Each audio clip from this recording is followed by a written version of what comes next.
Welcome to EconTalk, part of the Library of Economics and Liberty. I'm your host, Russ Roberts of George Mason University and Stanford University's Hoover Institution. Our website is econtalk.org, where you can subscribe, find other episodes, comment on this podcast, and find links and other information related to today's conversation. Our email address is mail@econtalk.org. We'd love to hear from you.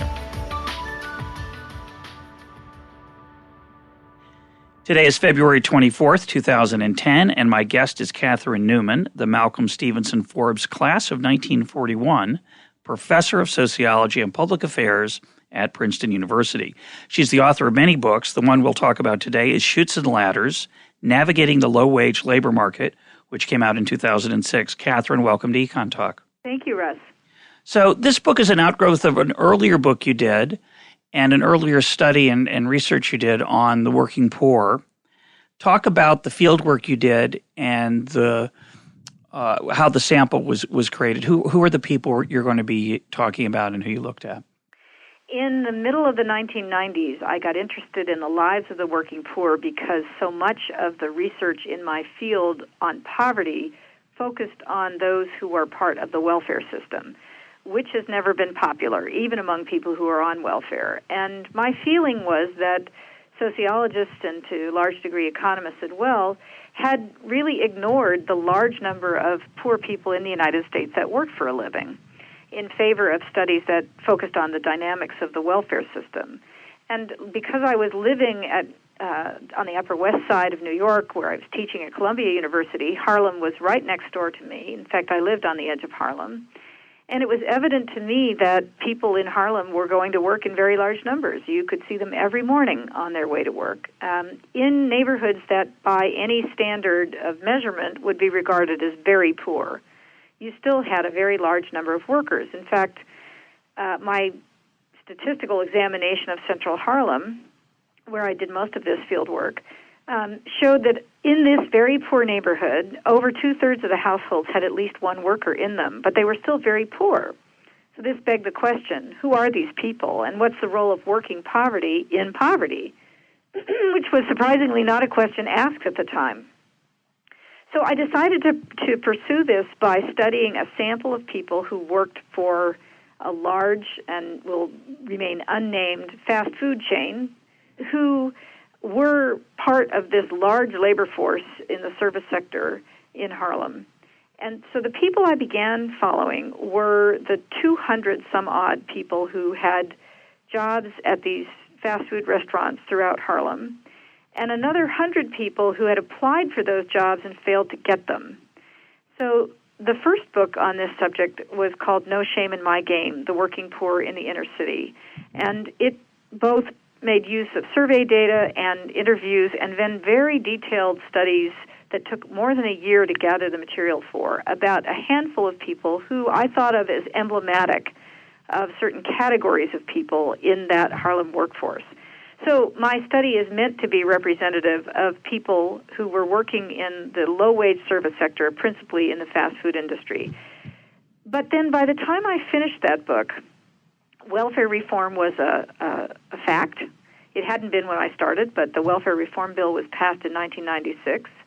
And the question of what would happen over the long run to the nation's working poor became much more vivid in people's minds. And I had now this very deep acquaintance with people who were exactly those that the welfare legislation was envisioning would be the fate of those who had been on welfare. They would enter this kind of labor market. So the question of what happens to people in this kind of labor market over time was the question that animated Chutes and Ladders. And so I had two main concerns here. One, I wanted to know if you entered the labor market in a job like this, low-wage, fast food, was it really true that it would be a dead end, that you would go nowhere?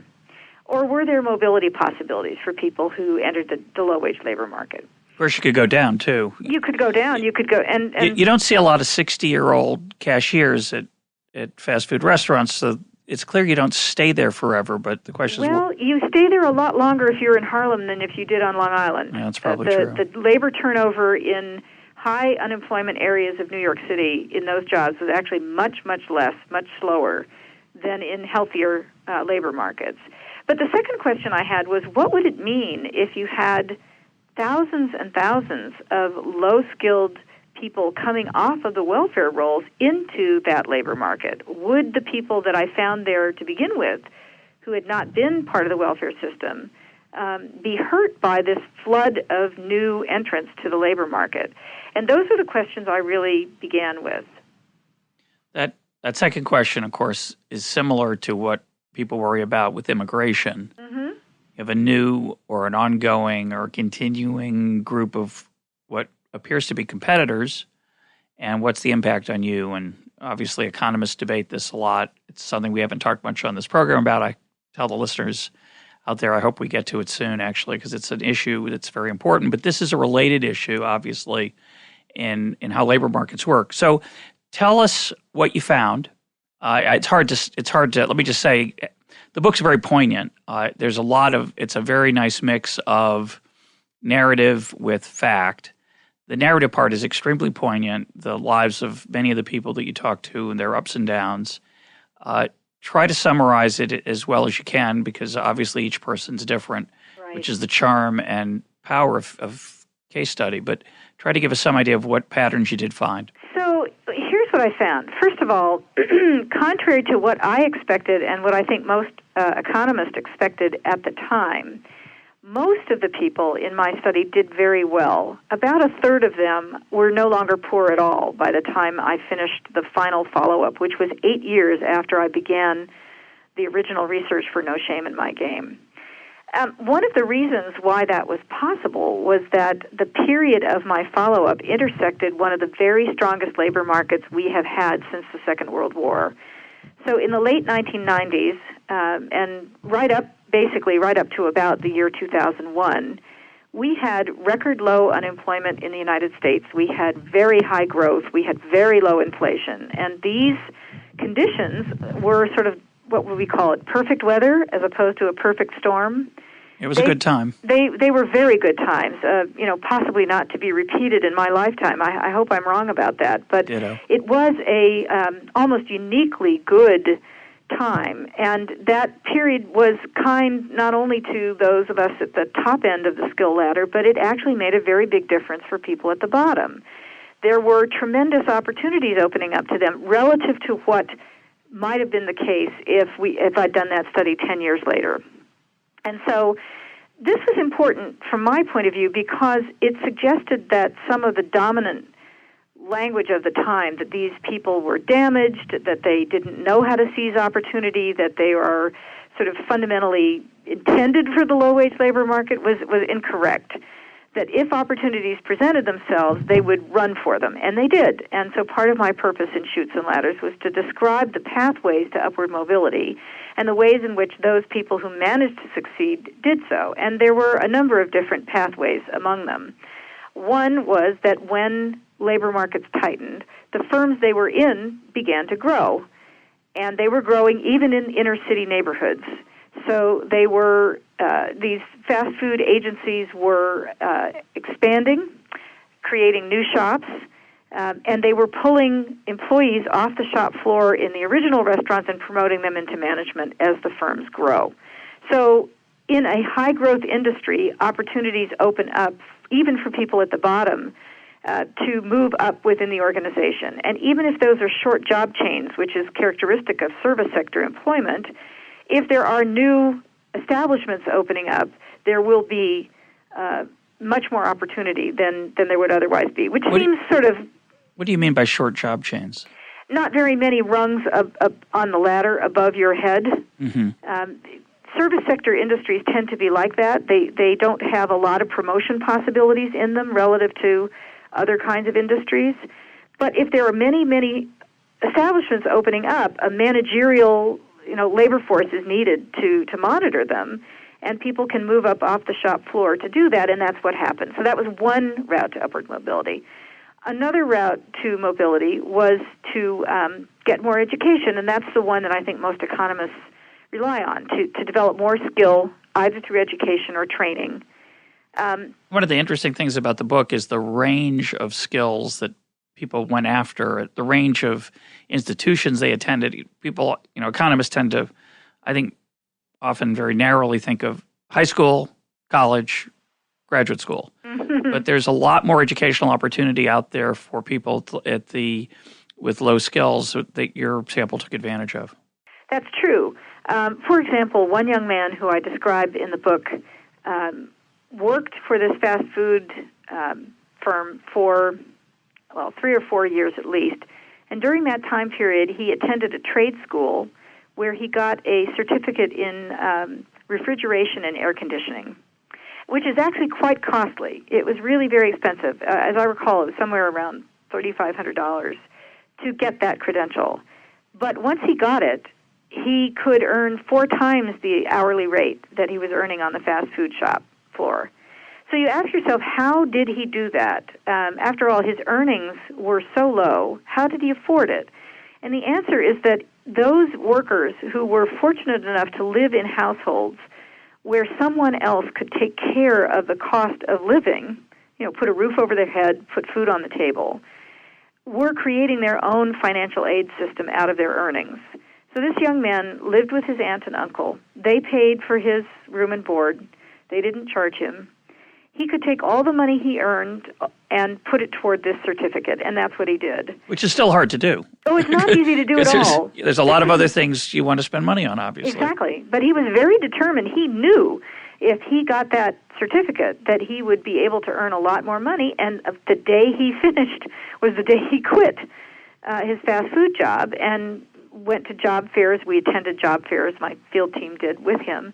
And he picked up a job in air conditioning repair, which paid him way more than he'd been earning as a fast food worker. So that traditional route, if you will, the human capital route was there, the upward mobility route through firm expansion. Some of the workers that I studied were not doing better themselves in terms of their own occupations, but the mix of their households changed.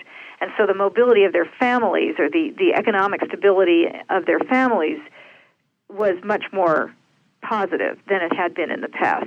And that can happen when workers marry, when their children get old enough to go into the labor force, and the ratio of workers in the household to non-workers changes. So in some instances, the mobility wasn't the mobility of an individual. It was, in a sense, the mobility of the household that reflected a compositional change.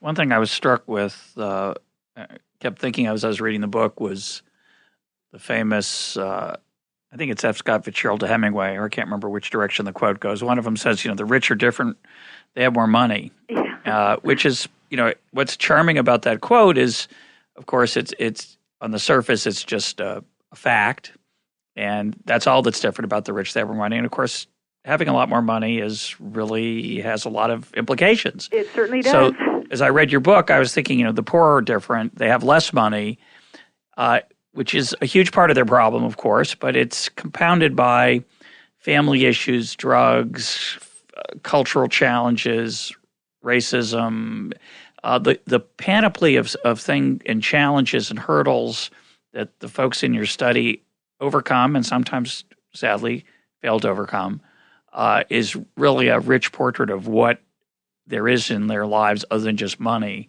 and other than just, say, education. Talk about some of those factors. That's very true. Let me give an example which will help to illustrate your point. One young woman in my study had, at the time that I met her, she had a son who was about 2 years old, and she just simply didn't earn enough money to pay for child care. She was earning about 25 cents more than the minimum wage at the time. So the only way she could stay in the labor market was to get her mother, who had been on welfare for decades at that point, to watch over her little boy. And her mother was willing to do that. The relations between them were fairly instrumental. That is, the mother expected to be paid something to do this, but it was a whole lot less than a formal child care center would ask. So people who had family members to rely on to provide for them the kinds of services that all the rest of us can pay for to stay in the labor market, especially child care, could stay in the labor market and create a kind of steady work biography that was much more appealing to employers than people who didn't have those kinds of family supports and were frequently having to leave work because their child was sick, because the babysitter didn't come, because they didn't have enough money to pay the babysitter. those kinds of problems, which really have to do with who will help you and who will not help you in a low-wage economy, really make a difference in Doesn't your she end up? Pardon me? Doesn't she end up using her grandmother, though, who was cheaper at one point? She did. She did. It's an incredible story. She's sort of moving around looking for who the best deal, so to speak, within her family circumstances. There were other families, in fact, related to this one, because some of the people I studied were related in multiple ways, where there was no money changing hands at all, where you had people working literally 24 hours a day. So they were 8 hours on, 8 hours looking after someone else's child, 8 hours sleeping, and everybody kind of transferring themselves around those requirements on a 24-hour basis. But if you didn't have people who would help you, then it doesn't really matter how good a worker you are or how dedicated you are. Your family circumstances will make it impossible for you to stay in the labor market. And that has huge consequences because people who stop out look very checkered to the next employer. So a steady work biography is essential, and if you are a low-wage worker, the likelihood is that steadiness will depend a lot on your family circumstances and the sort of connections and networks you possess that will come to your rescue. But interestingly, one of the workers you talk at length about he doesn't stop out a lot. That is, he's I think, the impression I got was that he's employed most of the time, if not almost all the time. But he moves a lot from job to job, partly because he has trouble sometimes staying employed.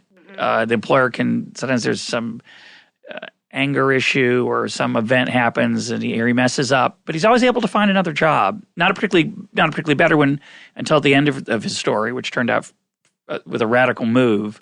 Talk about his example and whether that's typical or not. Because I was surprised because, in a higher education world, when you apply for a job, you have to show your work history. Right. If you're only on each job for 3 months, it doesn't look good. So talk about that. Yeah, so we're talking about Jamal, who is an African-American. Not his real name. No, that's not his real name. There are no real names in that book. He was about 23, I think, when I met him. And he had continuous employment. He had always worked. He had always worked more or less since he was about 13. So he had a very long work history, but exactly as you described it, it was very choppy. He didn't keep jobs for very long. He did have a temper. He didn't like being put at the bottom, but he had very little education, so it's not surprising that he ended up there. So he went from one lousy job to another, but he was almost never without a job. And that was a defining characteristic of the working poor that I studied. They were rarely unemployed, but didn't always have jobs that were very stable or work patterns that were very stable. Now, in the late 1990s, when I was doing this study, it was quite possible for someone like Jamal to do that, to job hop. It would be much harder to do that now. So the economic conditions surrounding a job seeker or job holder really make a difference.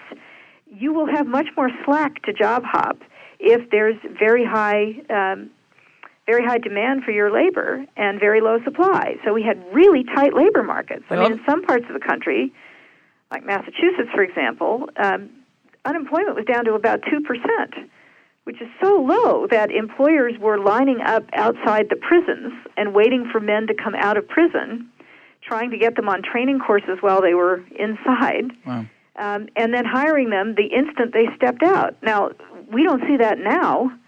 And we won't see that for eons. Well, we don't know. I hope it's not eons. But I want to step away from that particular story, though, and ask you a more general question related to what you're talking about.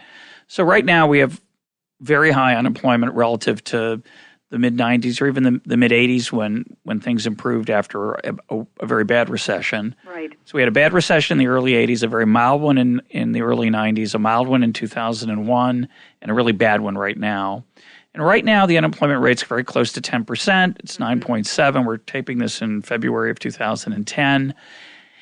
And, of course, a lot of people believe, I think correctly, that it's understated because people have given up. You have to be looking actively for a job to answer the question to be counted as unemployed. So unemployment right now is very high. But there's a weird pattern, there's a pattern within that high unemployment rate that I think is true in the past as well that I want to hear your thoughts on, which is it varies tremendously by education. It also varies by income, but I think it's misleading. What's really going on is education. In America today, in the middle of this recession, if you have less than a high school diploma, your unemployment rate is dramatically higher than if you have a college degree or an advanced degree.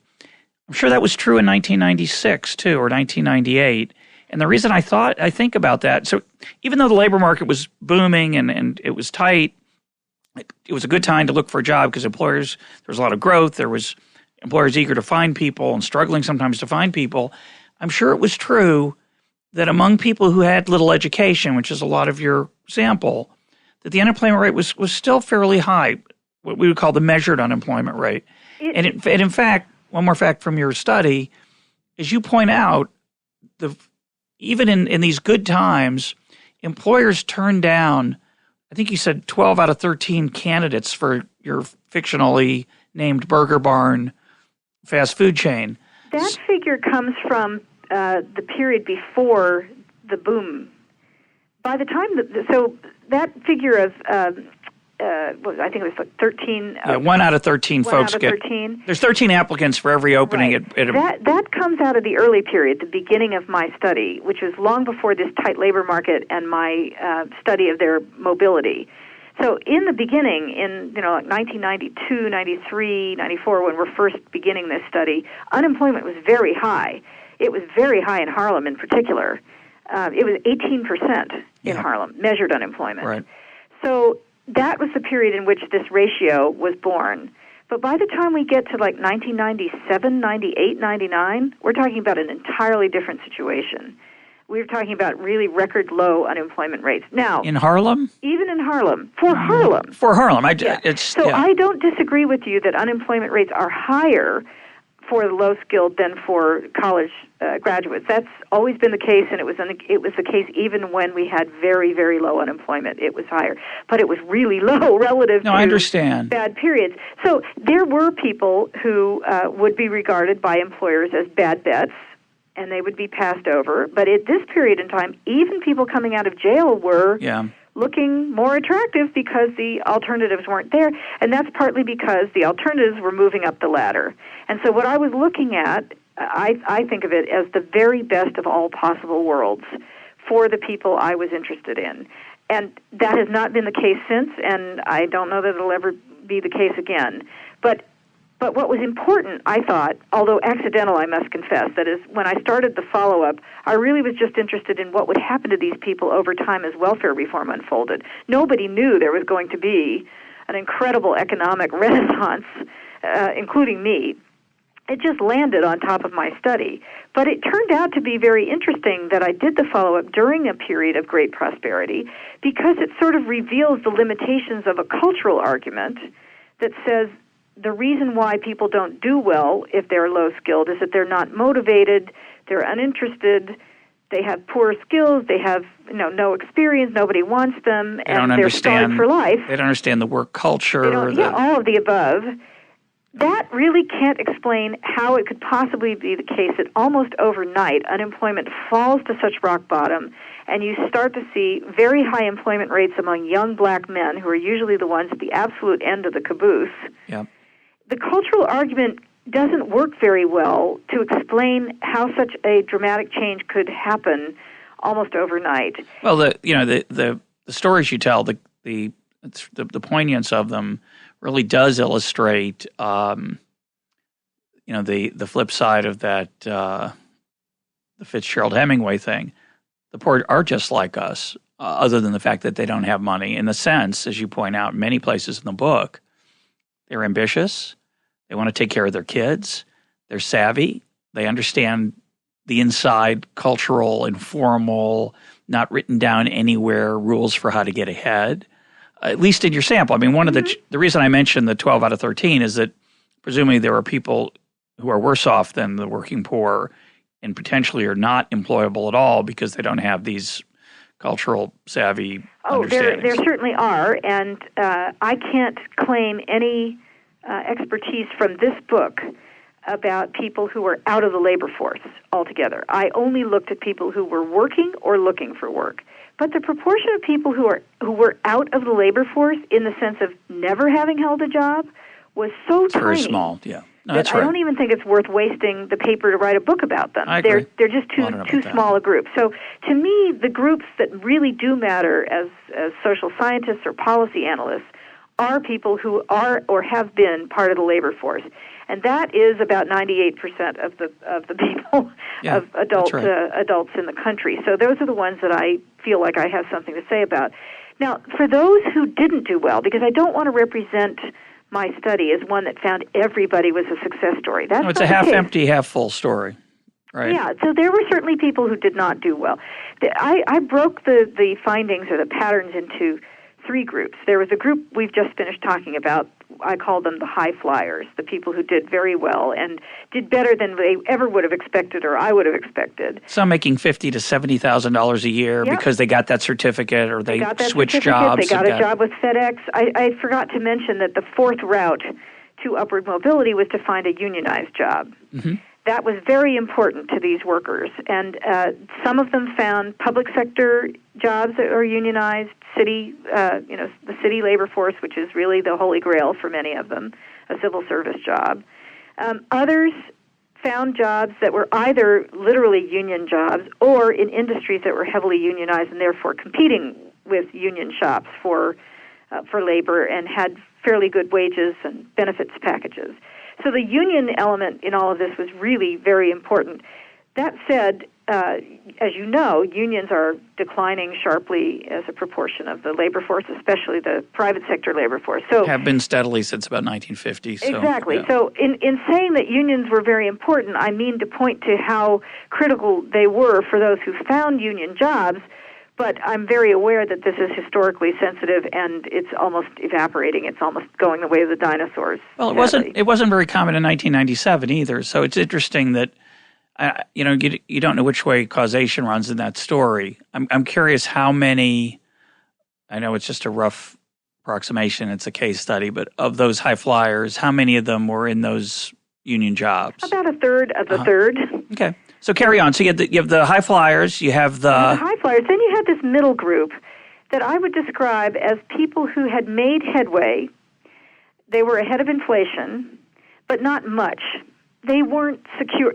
They weren't really very secure, but they were certainly better off. They would have said they were better off. They had better jobs. They moved from fast food into retail, some other kind of retail, for example.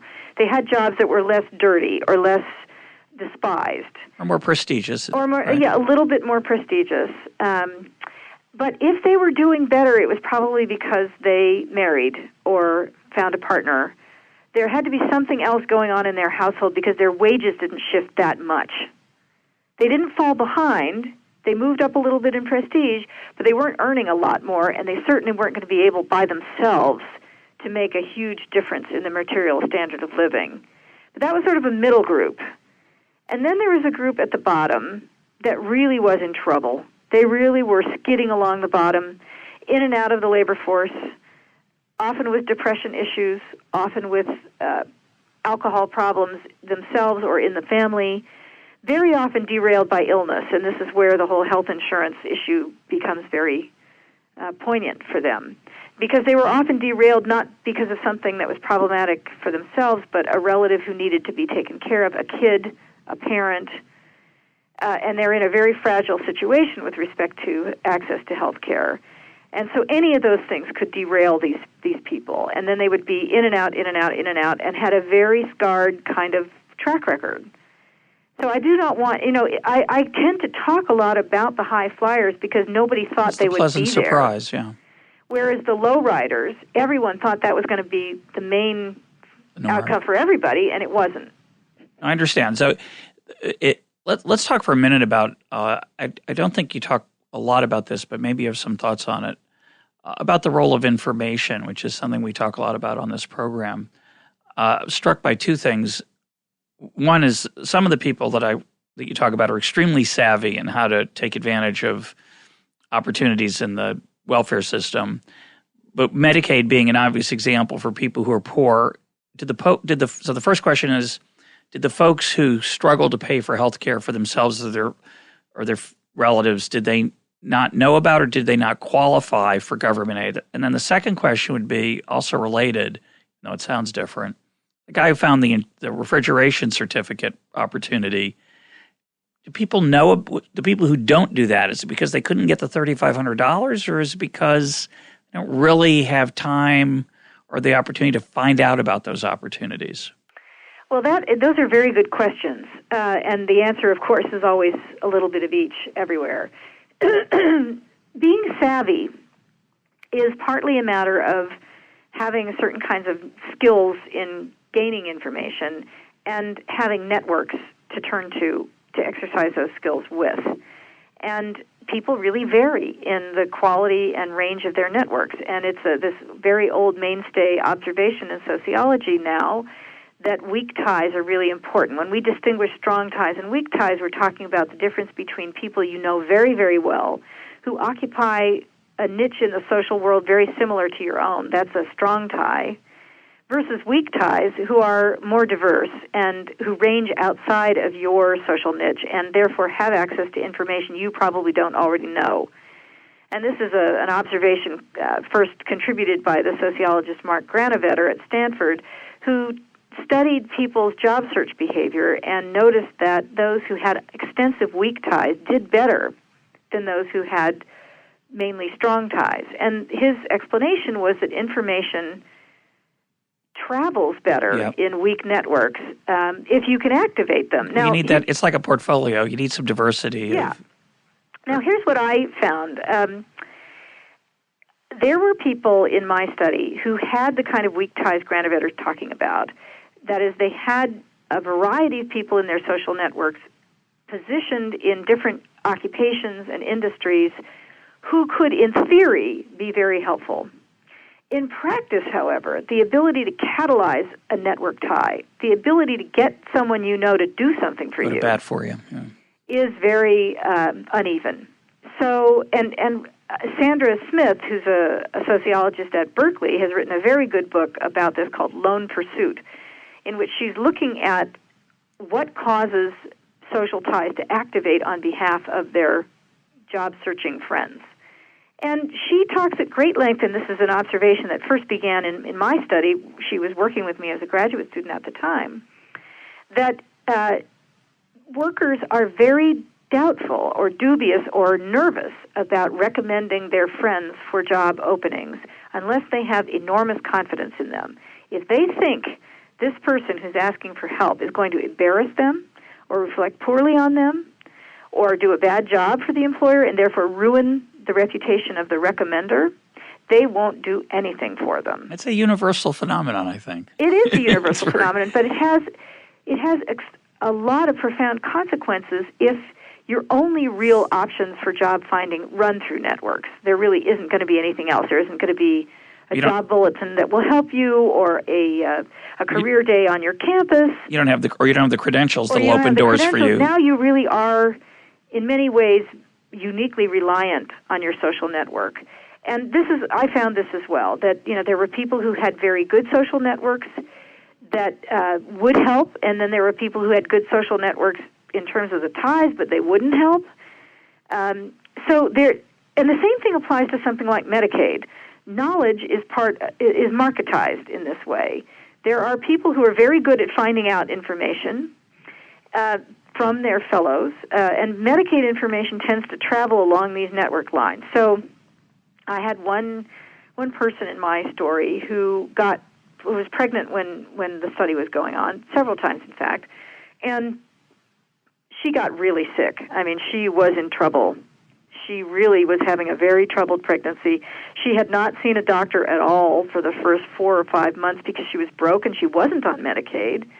Finally, her aunts, who had been on Medicaid and on welfare before, pulled her aside and said, "Listen, honey, you're going down to the Medicaid office right now, and you're going to sign up for welfare, and you're going to get Medicaid because you need to go to a doctor." And it was some combination of not knowing, not wanting to think about it, not wanting to be stigmatized that had led her not to do this before on her own steam.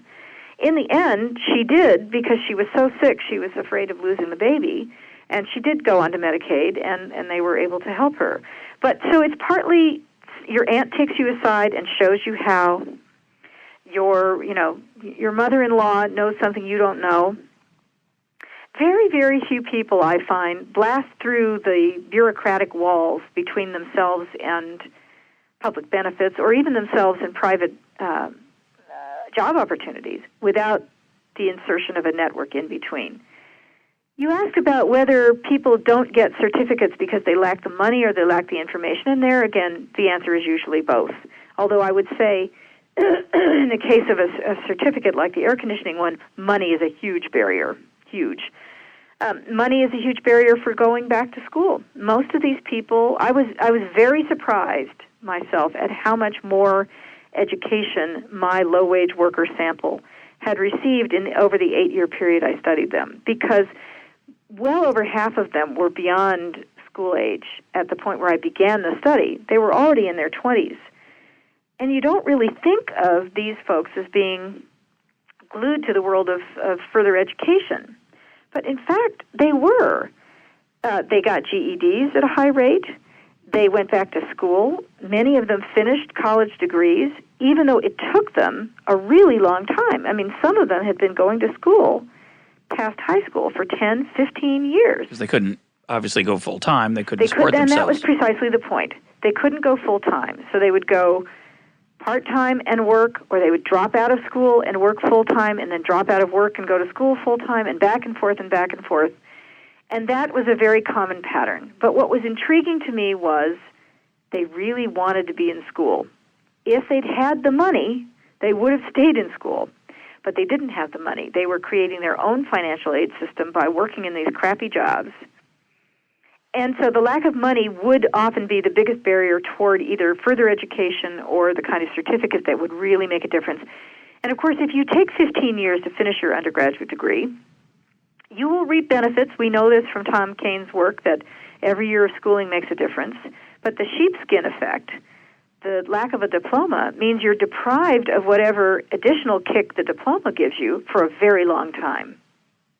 Yeah, it's it's an interesting question. You talk about it a little bit in the book about the role of the credential by itself versus the social and practical skills you acquire. Obviously, it's a mix of all of them. But exactly. I want to turn to an issue that runs through the book, which is, I don't know if you talk about it very much explicitly, is it doesn't get its own section or chapter, but for me as an economist, I thought about it a lot reading it. It comes back to a conversation we had a couple episodes back with Edmund Phelps, who Nobel laureate in economics, talking about the nature of work in America and whether people have good jobs or bad jobs on average and the satisfaction we get from our jobs. Obviously, in this time period, and I think in the modern last 25 years in general, there's been a huge increase in what's called knowledge workers, people who are able to use their minds in all kinds of interesting ways. And probably down at the opposite end of that would be someone punching a cash register with pictures of a hamburger on it, which is the closest I think we get in modern times to Charlie Chaplin in modern times, this not very stimulating environment. But even in that environment, you talk about the nature of work. The people you're talking to talk about the pleasure and satisfactions they get, the things they learn about how to interact with people. But what I'm driving at is this. We don't just care about how much money we make. It matters a lot, and especially at the low end. Obviously, you want to make a lot more than a lot less. But one of the themes that runs through the conversations is the role of satisfaction, pride, prestige, satisfaction, et cetera. And talk about how important that is to the people that you talk to. Talk about, I was particularly moved by the people who talked about their ability to be more autonomous on the job, make their own decisions rather than being micromanaged and constantly criticized by their boss. Talk about those issues among folks down at the very lowest end of the working poor. I think the first important point to make here is that being a worker, any kind of worker, is valued in our society by people who hold even these terrible jobs. Because the alternative is to be totally outside the status system in our society and to be completely devalued, to be unemployed, to be never working, to be, without any kind of occupational identity is the end of the social universe. And so for these people, they sit in an odd position in what a sort of a pyramid. Below them, they can see people, and they know plenty of them in their own families and neighborhoods who are not working. Those people are despised. Then they can turn around and see up above them all of the people who have much better jobs than they have. And so they are sort of suspended between these two categories. They feel superior to those who are out of the labor force, and they don't respect them.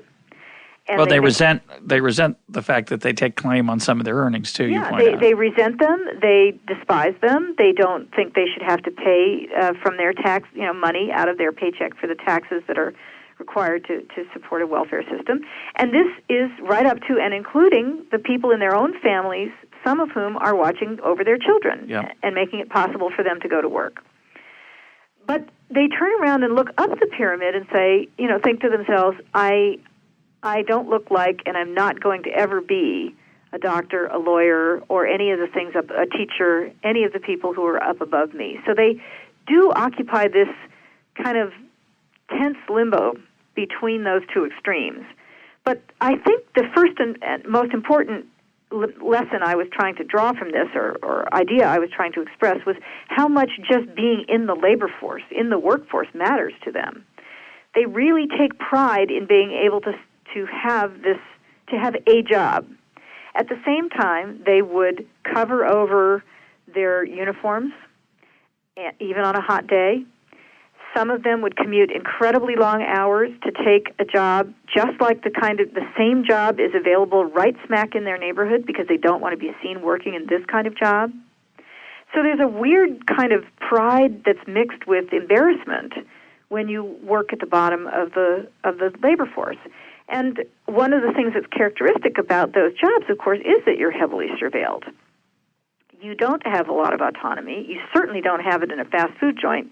You are on something like a modern-day, as you put it, Charlie Chaplin assembly line. Nonetheless, people do, as all the sociologists studying the workforce will tell you, people do take a lot of pleasure in the fellowship of the workplace. Yeah. Not all the time, of course. Sometimes they have horrible... Some of the personalities, Yeah, sometimes there are personality clashes and horrible coworkers, but a lot of the people I was spending time with would socialize off the job with the people they were working with. Mm-hmm. And in fact, over time, and this I thought was a very important element of the book, of the first book in particular, they were drawing away from the people in their neighborhoods who were jobless. Socially, they were drawing away from them. And instead were spending almost all of their time with fellow workers. And I argued in No Shame in My Game that was a very important aspect of a kind of identity transformation that really matters for low-wage kids. That is, to glue them into the mainstream of the work world and avoid ever returning or having anything to do with the streets. This kind of social distance from the non-worker is quite critical. But there's a distinction between there are two types of unemployed people that run through the book. There are people on welfare who are draining cash sometimes directly from the working poor. But there are people who are what we call the underground economy. They're drug dealers. They're attached to that trade through in some way. They're making a lot of money. Mm-hmm. And I was fascinated by the tension between the attraction of that job and which it is a job, it's just not on the books anywhere, and the fear people had of it because they associate it with a whole set of pathologies. Yeah. Most of these folks have siblings who are in the drug trade or neighbors, and their basic view was, this is scary. This exposes everyone around you to tremendous risk. Do not come near me. Stay away. They don't know what the sociologists who study the drug trade could tell you, that actually very few people in the drug trade make good money. They don't know that. They do think it's flashy. And it is flashy for a very tiny number of people. But for most people in the drug trade, it's risky, it's dangerous, and you don't make much money. And you die young. You die young, and you're below the minimum wage. They actually didn't know that. They mainly thought, this is too scary, and I don't want you coming around. But, of course, those folks do come around. And part of what goes on in these neighborhoods is a kind of truce at the best of times, between those who are engaged in the drug trade and those who want nothing to do with it, but know the people in the drug trade. It's very important to know those people, because the people you really have to fear are the strangers. Strangers have no obligations to you at all. Strangers don't need to worry about whether, if they're violent, they're going to affect you. But someone you've known all your life, even if they're doing drugs and you're not, will be more careful and respectful of your safety than those who are total strangers. People in other parts of the informal economy, though, are a totally different story, and many of the people in my book are moving in and out of the fast food labor force and other jobs that they held later on, and what we would call the sort of unregulated, informal sector of unlicensed, skilled work.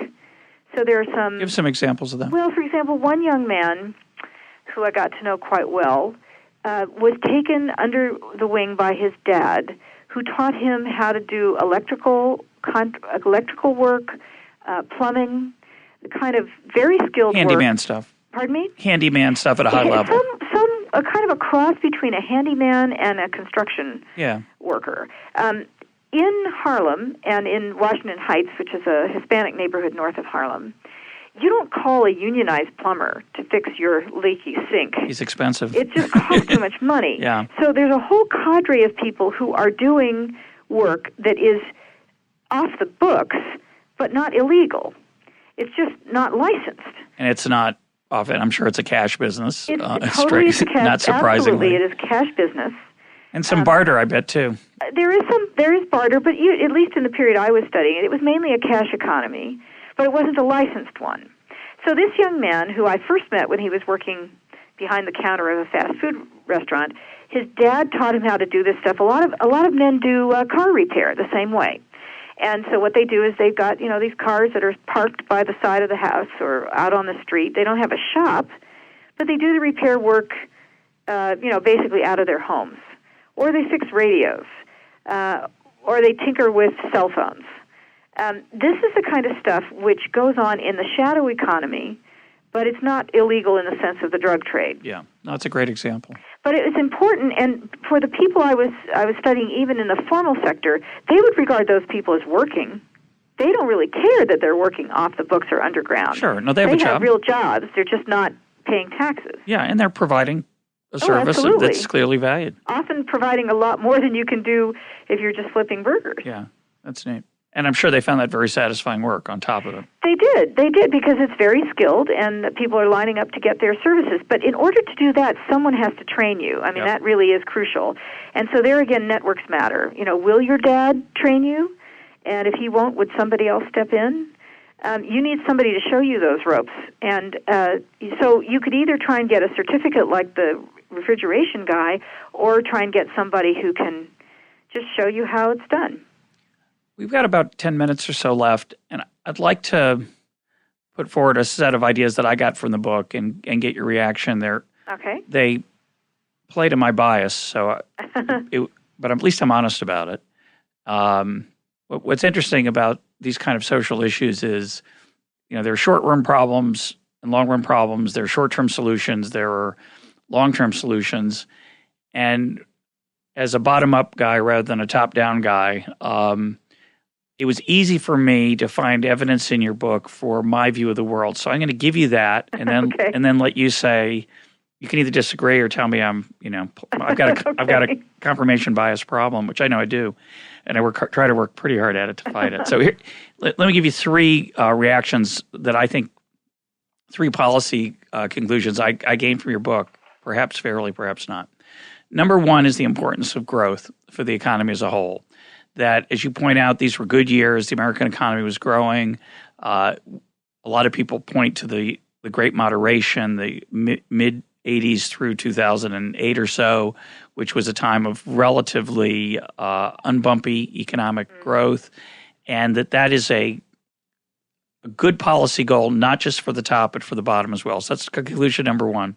Conclusion number two would be the importance of making our schools better, that many of these people, they have some personal challenges, they have family issues, but a lot of them didn't finish high school. Now, there are 1,000 reasons for that, But one of the reasons has to do with the fact that our school system's not very good and we ought to make it better. We might disagree on how to get there, but that seems to be point number 2 that would be important. Point number 3 would be, strangely enough, for these troubled times of debt and finance, access to capital and credit.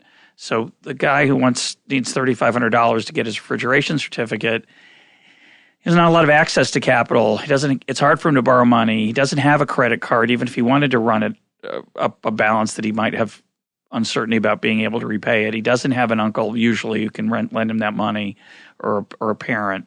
So it's ironic that a lot of economists and other thinkers have talked about microfinance as a way of fighting poverty in Africa and elsewhere. It seems like it wouldn't be a bad idea in the United States for some folks to have access to small, low interest rate loans administered in some creative way. Probably not by the banking system, and I understand that isn't going to happen for a while. So those 3 issues for me are crucial: the overall health of the economy, the tools that people need through the school system and the socialization as well, and the access to be able to borrow now and then. What do you think of that? I think they're all important points, so let me go through them in turn. First, the growth point. I couldn't agree with you more. The fact that my study took place during a period in which the economy was growing so fast made a huge difference for these mobility patterns. I am really certain that if I had done that study almost any other time in my academic professional life, I wouldn't have found the kinds of mobility that I found. It was very clearly tied to prosperity and basically the trickle down of that prosperity, that it was lifting the boats at the bottom. I have often said when asked to speak about this issue that there is really very little in my judgment that we could not do if we had full employment, and very little we're going to be able to do if we don't have a lot more jobs. That jobs really are so critical to almost every aspect of the social world that my informants inhabit. It makes a difference for their families, for their kids, for their own security, for the elders. There's just no aspect of life in Harlem that wouldn't be vastly improved by more jobs, which in turn, comes about partly because of economic growth. So I totally agree with this. I wish I knew how to manufacture it, because nobody seems to know how to do that right now, and these people are really suffering. Your second point about schools, I agree with it in part, but I want to issue an amendment. These people know that schooling is important. So it's not that they don't know, and that was the reigning view at the time, that they didn't appreciate or understand the role of education. Agreed. And the assumption is that's the reason that they drop out or they take so long. And the conclusion I reached after studying them at close range for a long time is that is absolutely untrue. You just look at how much effort they are putting into trying to go back to school and how much sticking power they exhibit for school, and you just have to conclude that motivational argument is wrong. Now, does that mean they come from good schools? No, they don't come from good schools. And if they did come from good schools, would it matter? Well, yes, if they had the resources to go to school, but they generally don't. Yeah. And so I would say that money matters here, and I don't know whether I would say access to credit matters as much as access to financial aid that will make it possible for them to continue going to school as close to full-time as possible would make a difference, because the faster you complete, the faster you reap the benefits. And they couldn't do it very fast. So the quality of schools matters, but most of the people I was studying came out of some of the worst high schools in New York City. And they still managed. If we want everyone to turn into a rocket scientist or to take my job or your job, then yes, we need to see a vast improvement in schools. And I would never say it was a bad thing to do anyhow. But I've studied people who've come out of the worst performing high schools in New York, and I've often seen, especially for those who were in vocational schools, that what they needed most of all were teachers who respected them, teachers who treated them like adults because they feel like adults much earlier than middle-class kids do, and often hold them to high standards as an expression of their thinking of them as adults. People who sort of take them seriously, and they need safety and stability. the students that I've been looking at, they graduated. This is in another study I'm doing with Mary Brinton from Harvard, who graduated from decent vocational schools, were often there because they had run away from extremely dangerous zone schools. The things we are asking our young people to live through just to go to school, the violence they encounter, the fights in the hallway, the weapons that are in the neighborhood, in between their home and their school, it's extraordinary. They are living with unbelievable levels of street violence that make it very hard for them to go to school. And the survivors, the ones who've been, who are successful, and this is a big selection bias, the ones you're looking at who get to these vocational schools, their original motivation isn't school quality. They find the school quality to be better once they get there. It's mainly just they don't want to be knifed in the hallway. Yeah. So we have to ask ourselves as a society, how is it that we permit or turn a blind eye to schools that subject kids who are just trying to get an education to that level of risk? Because that is an indictment. No, it's an incredible tragedy. It is an indictment of the society we live in. So safety, stability, and financing for schooling, all of these things matter. In terms of access to capital and credit, well, this is a little tricky. When you look at, I've written a book called The Missing Class, which is about the near poor, and that's where I discussed at great length these questions about credit. And here's what I find. People who use credit cards are usually those who aren't at the very bottom. As you say, the very, very bottom is too high a risk even for these very risky credit card companies. It's one rung up from there among those who are like 100 to 200% of the poverty line that you really see explosive use of credit, and it's not so good for them.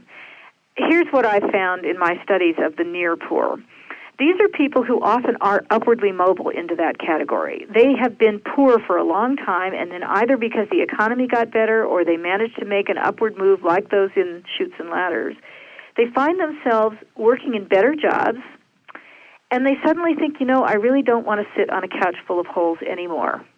I would like a nicer standard of living. But their wages aren't actually high enough to permit that, not on cash. So they start using credit, and they get themselves into terrible, terrible debt. And so I have very mixed feelings about what credit does for people. If it can permit them to stay in school, maybe, but they tend to be averse to loans for this reason. And there are a lot of economists trying to figure out why are they so averse to loans. But they are, because the loans have to be paid back, and they're afraid they won't be able to. It's the good thing to worry about. It's not right. And so they tend not to do that. They tend to drop out of school instead, rather than take a loan. Even if the loan would let them finish schooling faster and earn higher wages, they're just afraid they won't be able to pay it back. So the way that credit actually figures in their lives is usually credit cards, and that is a dicey business, I find, for most of them. They don't understand what it means to buy something on credit. They don't understand how much this thing is actually costing them. Their consumer education is terrible. Well, it's a kind of they're not the only ones. No, they're not, but the consequences are really pernicious that's correct. For them, and the bankruptcy laws have changed in ways that make the damage much greater. I'm just going to close with a question I just was curious about. You interviewed hundreds of people for these studies. You used graduate students. You weren't the only person, obviously, you didn't do every interview yourself. My day job. Right. But you must have gotten to know many of these people, or your students did, and their stories are so rich. Again, it's one of the things that makes the book not just informative but entertaining. Thank you. Do you stay in touch with them? Do you follow them? Do you imagine going back in 10 years and finding out what happened to them? Well, I stayed in touch with them for 8 years, which is actually a pretty more than long enough, time. Perhaps. Yeah, no, I understand. That is a really long time. There aren't many social science studies I can think of other than something like the panel study of income dynamics, which is not this kind of it's a different thing. Intense interviewing. Face to face, yeah. For 8 years, and when I finished, I thought, I have to finish sometime. And I went on to lots of other research, so I have not stayed in touch with them very much beyond that. I have had a couple of occasions when I saw some of them and was able to kind of catch up on how things were going. My fieldwork team came together at one point to sort of go find all of them and recount their lives. But I have to confess that I really haven't since I closed the research for that book because there were so many other people whose lives I got interested in. I understand. My guest today has been Katherine Newman. Katherine, thanks for being part of EconTalk. My pleasure. Thanks for having me.